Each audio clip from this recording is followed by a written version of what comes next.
the entire country was sort of in shock after what happened in Uvalde, Texas, where you had a totally psychotic mass murderer go into a school and gun down kids all over the place, and teachers as well. And we got this drip, drip, drip of information after that about just how negligent the cops were and how they just stood around. They didn't do shit. They were supposed to go in there and look after the kids and do the right thing, and they didn't. They just sort of stood around and let it happen, let it unfold. And, well, now there are consequences for that. They effed around and they found out.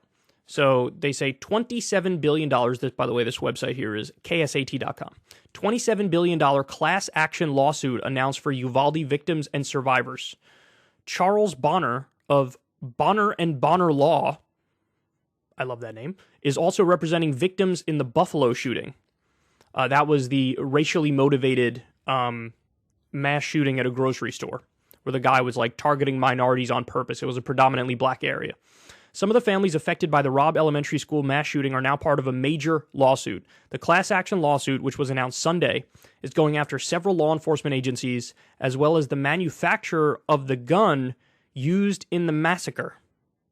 What we intend to do is to help serve this community, and that is to file a $27 billion civil rights lawsuit under our United States Constitution, one of a kind in the whole world.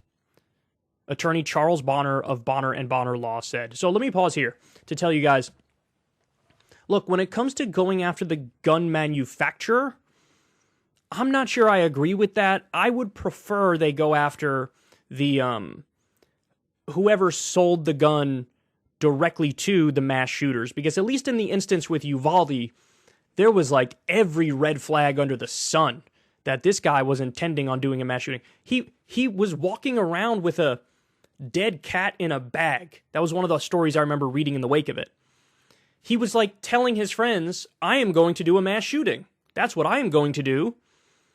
And then he went and bought a gun legally and did a mass shooting. So if you want to say, hey, the person who was supposed to do their due diligence and perform a background check on this guy, they didn't do that, and so maybe they're liable as well, I think that's a fair argument.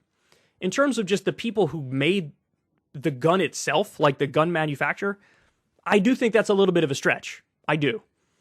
Because you're saying they are responsible for everybody who does something with their firearm, when the real direct culpability in that instance, I think, is more with the individual gun seller who let this guy pass a background check. So anyway, that's just my take on it, but let's go ahead and continue here and read more. The civil rights attorney is holding no punches. He intends to file a class action lawsuit against anyone who can be held responsible for what happened inside Robb Elementary on May 24th.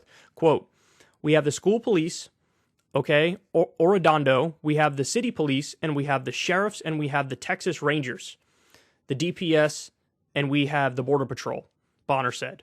The defendants also include gun manufacturer Daniel Defense and Oasis Outback, where the gunman bought the weapon used in the shooting. Oh, okay, so hold on. So they seem to be saying exactly what I said before, that they're targeting the gun manufacturer, but that they mean by that the gun seller. Okay, well, in that case, that's nice. That strikes me as reasonable. There will be some, and remember, guys, this is a civil case and not a criminal case. It's different. This is for money. It's not for locking people up effectively, even though, of course, the shooter themselves are going to be locked up. There will be some institutional defendants as well, such as school board or such as city council or such as the city of Uvalde, Bonner said. Bonner and his associate have been traveling to Uvalde from their California office for weeks, meeting with families at Pastor Daniel Meyer's church, Tabernacle of Worship. Up to right now, there's been no accountability. There's been no justice for those 19 children and the 2 teachers, Meyer said. The suit is being filed on constitutionality. As Bonner said, the victims, survivors, and their families had their 14th Amendment rights violated.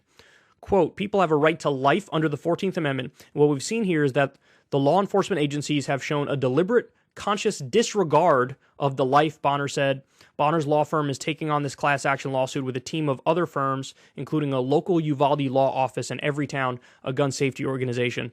So let me pause here to say, look, I'm not a legal expert, so I'm not necessarily the one to levy this criticism, but I would have liked it if it was a different charge. This charge seems like a little bit of a stretch to me, but in terms of the cops, I would have liked it if it was I don't know, some semblance of negligence on their part, the fact that they reckless disregard for doing whatever their job is. I'm sure there's something in the law that you can point to that is more accurately reflects exactly what happened in this situation. But again, having said that, I'm not a lawyer. This dude is. Maybe this dude knows something I don't. Maybe this is as good of a charge as he could come up with. But I would have liked to see a different kind of charge. Everyone in this world are hurting and bleeding about what is happening here in Uvalde, and it's up to us to make sure it doesn't happen again, Bonner said. The lawsuit is still being drafted. He'll need to file claims in the next few days before it is filed. It'll be filed in September when the Department of Justice is done with its investigation into the shooting, he said. Okay. So there you have it, man. Look, when it comes to the cops, I mean, how can you not sue them? Unfortunately, though, we have, at least criminally speaking, they did try to go after a security guard from a previous mass shooting who basically hid when the gunman came. Like, the whole reason they were hired is to do something like prevent a mass shooting. And then when a mass shooting actually happened, you had a security guard at one of these school shootings run and hide. And so he was charged criminally, but he ended up getting off.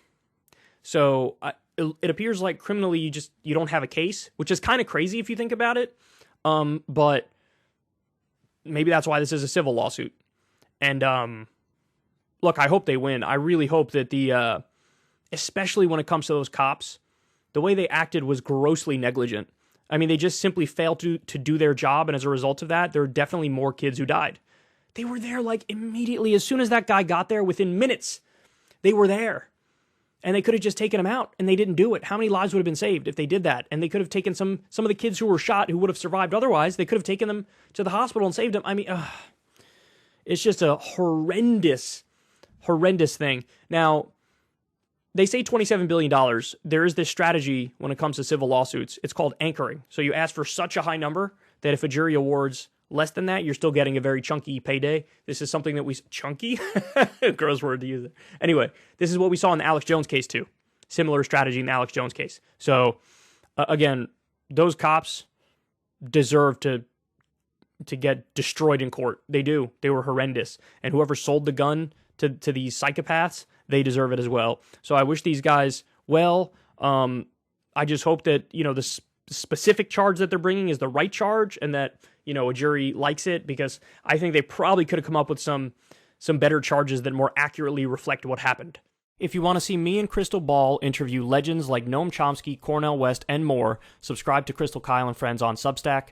$5 a month gets you the video version a day early. Remember, we take 0 ad dollars for this podcast. Or you can sign up on Substack for free and get the audio version a day later. Link in the video description box below.